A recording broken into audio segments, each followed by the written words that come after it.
Dans la région du Yadga, nous avons choisi de vous montrer le passage à 2026 depuis Waïguya, le chef-lieu.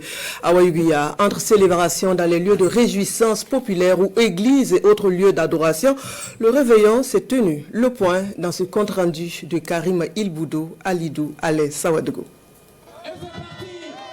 Réveillon de la Saint-Sylvestre à Waïguya.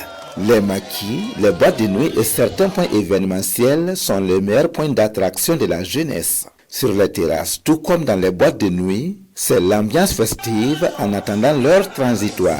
Le passage de l'année 2025 à 2026. À 23h59 temps universel, c'est l'hymne national qui est entonné pour magnifier les façons et rendre grâce à Dieu. Ensuite, un champagne et un vin d'honneur pour le nouvel an.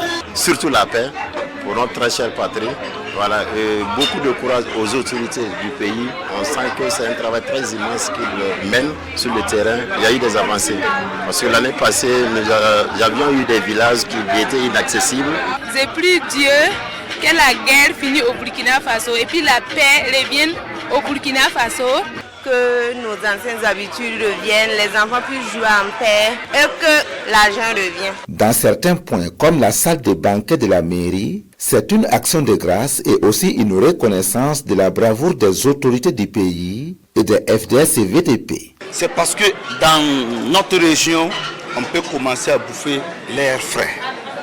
Parce qu'à l'époque, quand on disait à quelqu'un de quitter Ouagadougou pour venir ici, c'est un problème.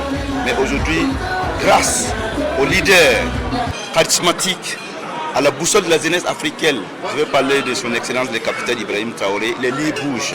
J'aimerais rendre hommage à tous nos forces combattants. C'est vrai que l'année 2025 n'a pas été facile. J'admire leur courage. Si certains ont choisi les maquis, d'autres ont préféré l'action de grâce dans les églises et autres lieux de culte. Une bonne et heureuse année 2026 à toutes les communautés musulmanes, catholiques. Dire merci à nos autorités. Nous voulons saluer les coutumiers. Mes vœux, c'est surtout la paix. La résilience, c'est vraiment ce qu'il nous faut en cet instant même. Un peuple résilient pourrait vraiment relever tous ces défis-là. Les défis actuels demandent pour chacun de nous la résilience. Dans la cité de Nabakango, la Saint-Sylvestre est surtout un temps de retrouvailles, de partage et de véritable ambiance festive.